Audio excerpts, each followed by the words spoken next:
Olá, seja bem-vindo à nossa conferência virtual. Meu nome é Cleito Moreira, eu sou aluno da Estácio de Sá. Estamos realizando aqui esse PCC, endereçado à disciplina Filosofia da Educação. O nosso objetivo é discutir sobre as relações em sala de aula. E para discutir sobre essas relações, iremos fazer aqui então uma entrevista com o professor Eric. Eric, seja bem-vindo. Tudo bom? Meu nome é Eric Márcio Santos de Oliveira. Sou licenciado em História, tenho pós-graduação em História na Faculdade Nossa Senhora de Lourdes. Concluí minha faculdade em 2013, né? Lecionei em 2013, 2014, 2015 e 2016 no Colégio Estadual João Carlos Matos de Paula, no bairro Vila Vitória, aqui em Porto Seguro. Atualmente, estou inserido na escola, porém na secretaria, né, no administrativo.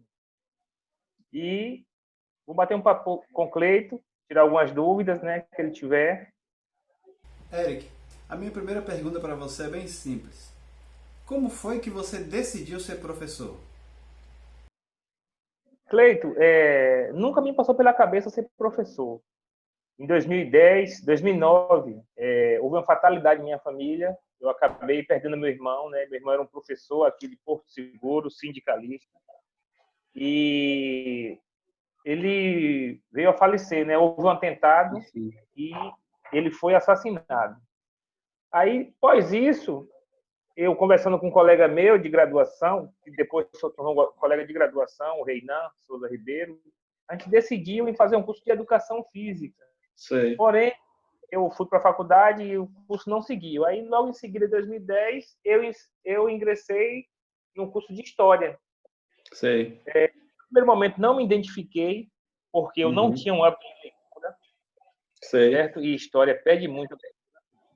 No primeiro semestre mesmo foi um desastre. E aí, Sei. os professores, né? Era um curso noturno, trabalhava durante o dia, estudava à noite.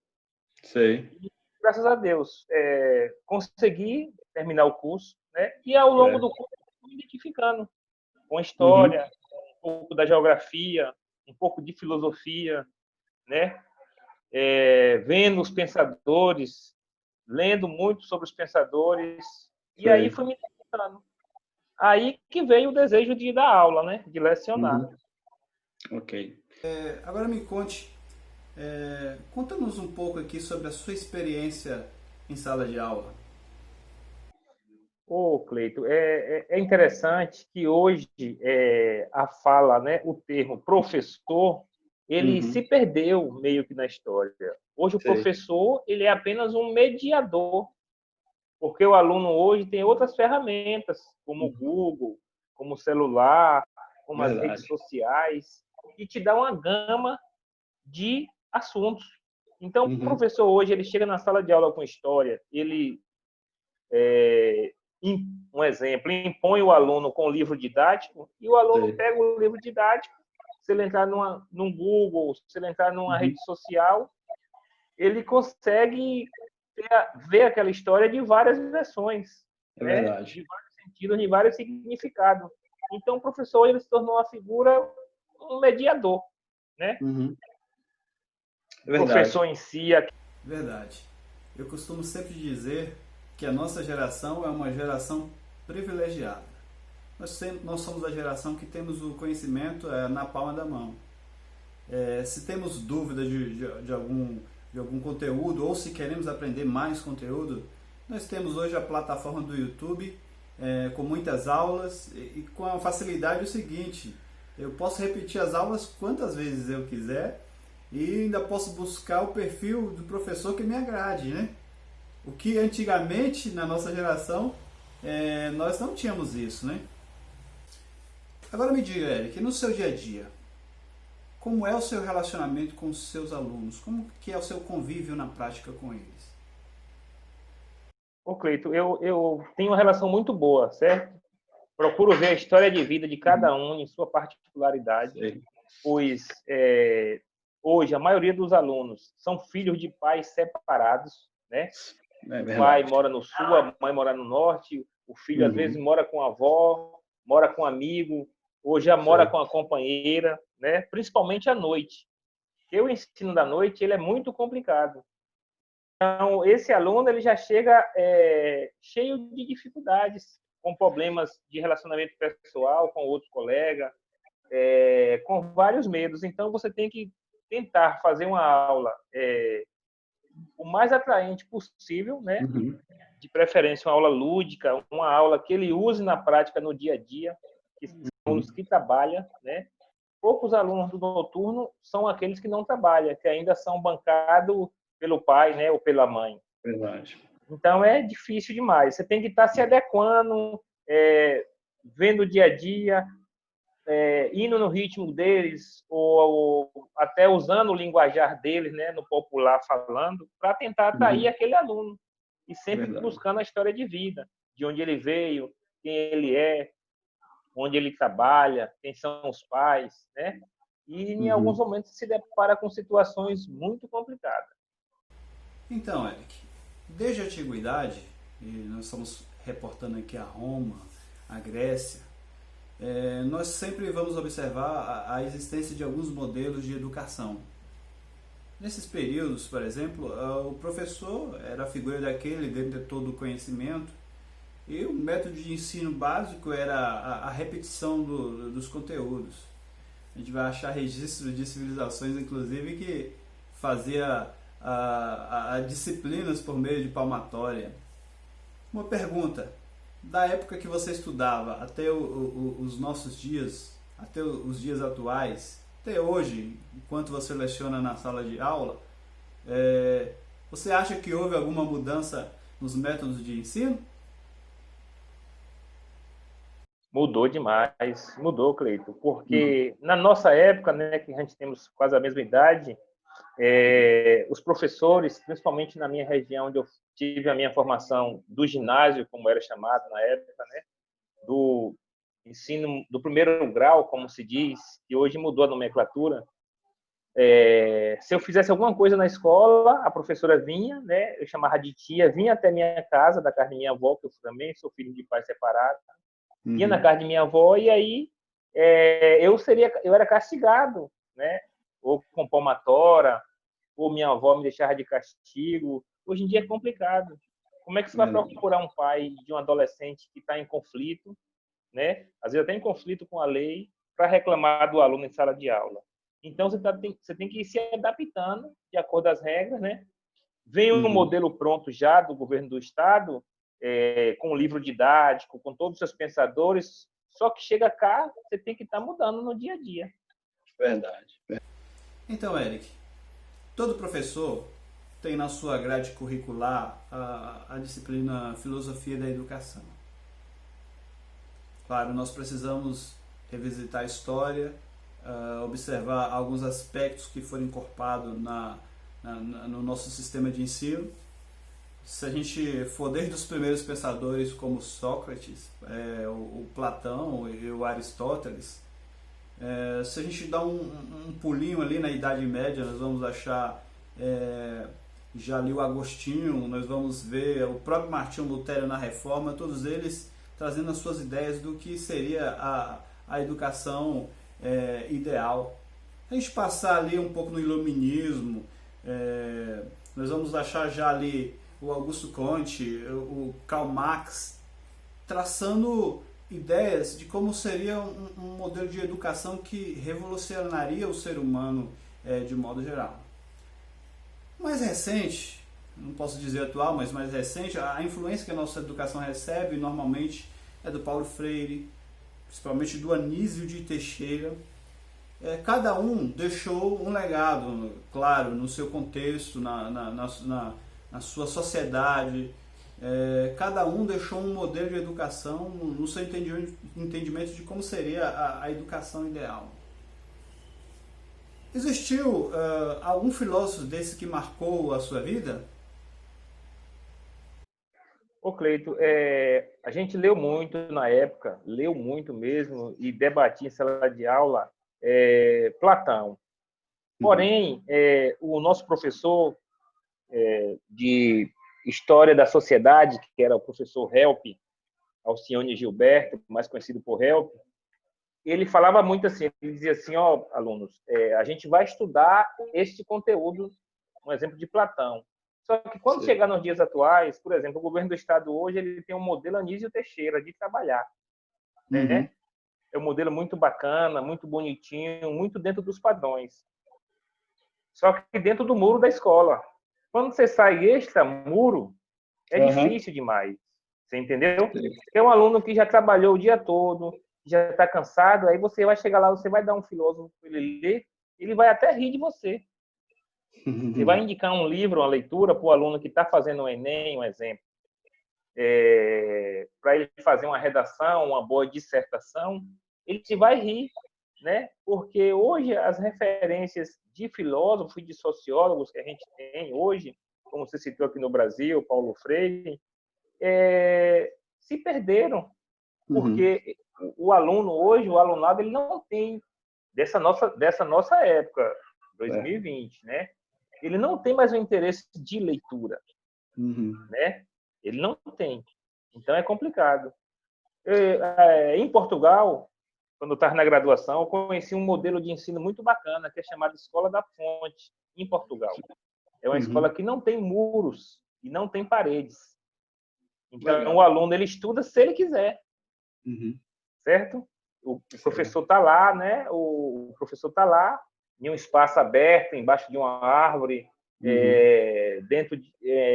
embaixo de algum espaço, o aluno chega, tem o seu conteúdo aplicado, tira suas dúvidas e vai embora, vai fazer estudos extras. Aqui no dia a dia não tem como a gente fazer isso, né? Porque o aluno ele recebe várias cargas. Aí você vai cobrar o quê? Como é que você vai fazer uma prova? Ou como é que você vai avaliar esse aluno? Como é que você vai fazer uma avaliação desse aluno? Você passou para ele ler um texto sobre Platão, sobre Sócrates, né?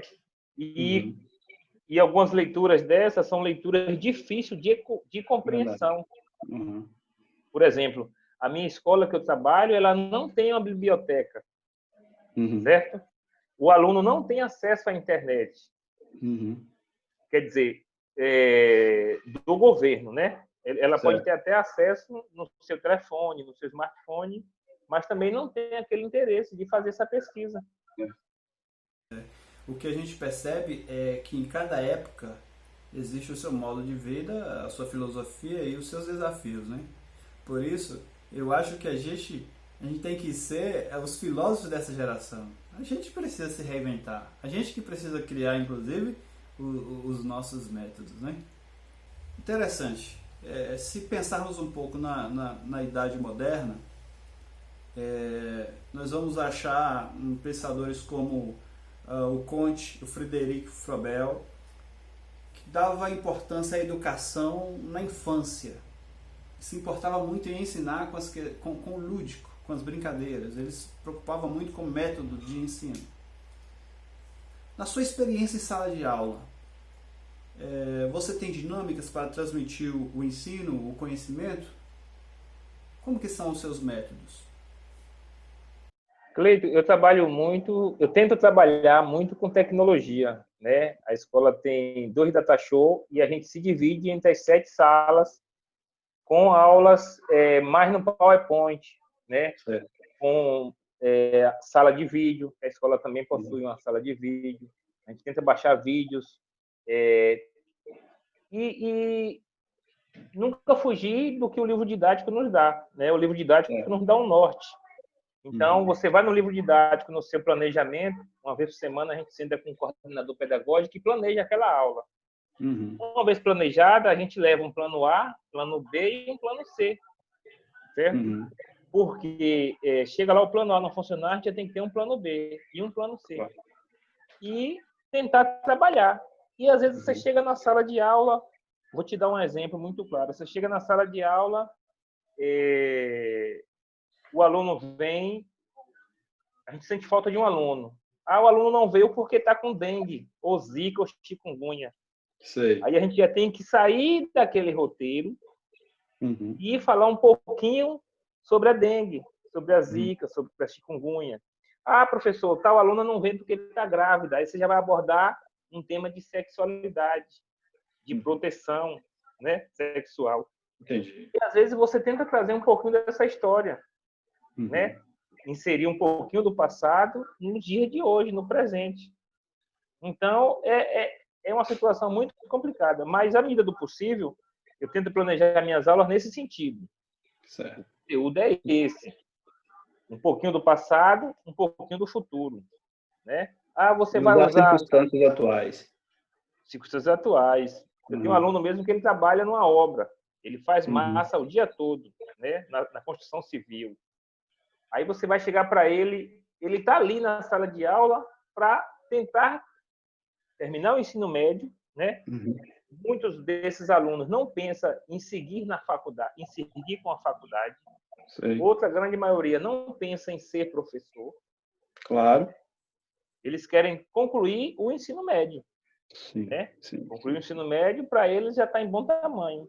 Alguns daqueles estão estudando só porque a empresa que eles trabalham, no caso aqui em Porto Seguro, os hotéis, impôs, ou você estuda, ou você conclui o ensino médio, pelo menos, senão a gente vai demitir você. O governo federal criou uma modalidade que você só pega o seguro-desemprego se declarar sua escolaridade. Então, quando você vai preparar sua aula, junto com o coordenador pedagógico, ou você prepara sem o coordenador pedagógico estar presente, depois você apresenta as suas ideias, e também, por exemplo, o professor da manhã, da tarde, já tem o seu planejamento, e você do noturno tem que tentar seguir pelo menos aquele norte. Sei. Então você esbarra nisso. Mas as minhas aulas, elas sempre naquele sentido, tentar trazer palavras atuais, dia a dia, experiência do dia a dia, e buscando um pouquinho no passado. O que, na verdade, a gente percebe é o seguinte, que nós somos uma geração privilegiada, que temos o acesso fácil à informação, a informação está na minha mão. Eu estava reparando, observando, analisando, na verdade, acho que ontem, eu estava caminhando na esteira, com o celular na mão, e ao mesmo tempo podendo ouvir uma aula da Estácio, por exemplo, né? Com o celular ali, ao mesmo tempo caminhando, e o fato de ouvir e estar vendo ali, a gente acaba absorvendo. Né? Então, assim, qualquer tipo de matéria, de ensino, e até ensino profissionalizante, nós temos hoje no YouTube na mão. Mas, ao mesmo tempo que a gente tem isso na mão, fácil, o que dá a impressão é que parece que a geração em si não valoriza, né? Parece que não tem se despertar, né? Outra coisa que eu percebo em sala de aula, por exemplo, os nossos alunos hoje, principalmente do noturno, eles não são alunos de leitura. Eles são alunos mais de assistir. Se você leva uma aula, uma videoaula, certo? Ou um áudio de um assunto, eles absorvem mais do que você levar uma leitura. Que você pegar uma apostila e distribuir na sala de aula. Eu tenho uma aula mesmo que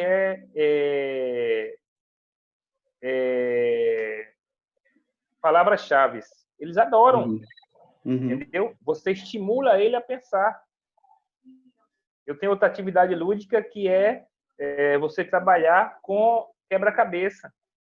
Então, você pega quebra-cabeça, por exemplo, no tempo feudal, né? Você cria um quebra-cabeça do tempo feudal e traz para o aluno. Ele vai montar, vai ver como era aquele tempo feudal, né? E aí você traz como era o tempo feudal, como é as moradias de hoje. Você entendeu? Então, para que você consiga a atenção daquele aluno. Outro problema que acontece no ensino noturno, alguns alunos têm dificuldade de aprendizagem. Teria que ter um psicopedagogo acompanhando, né? Aquele aluno já tem dificuldade de aprendizagem de leitura, já tem dificuldade já tem um pouco de dislexia, já não consegue compreender um pouquinho algumas coisas, tem dificuldade. Então você esbarra nisso. Mas é desafios que a gente vai tentando se adequar dia a dia em sala de aula. Bacana. Gostei. Quero agradecer a você por ter compartilhado aí essa experiência do seu dia a dia aí. Tenho certeza que serve de aprendizagem, de reflexão, para que nós possamos, então, desempenhar um papel melhor, né, de lecionar, viu, Eric? Agora, eu também te agradeço, mas tudo que eu te falei não é para te desanimar, não. Você continua na sua pegada, certo? É bom ter novos professores, ter novas ideias. Só que, assim, o que a faculdade te dá, o que a sala de aula te dá na graduação, quando você vem para a sua experiência do dia a dia, é complicado. Entendeu? Tem muitos colegas que, do meu grupo, que a gente concluiu, 28 colegas, só tem 5 lecionando. O restante tudo correu para outro lado, certo? E, no mais, é te agradecer, né, por ter me escolhido. Muito obrigado. Certo. E qualquer coisa a gente vai se falando, tá ok? Tá ok.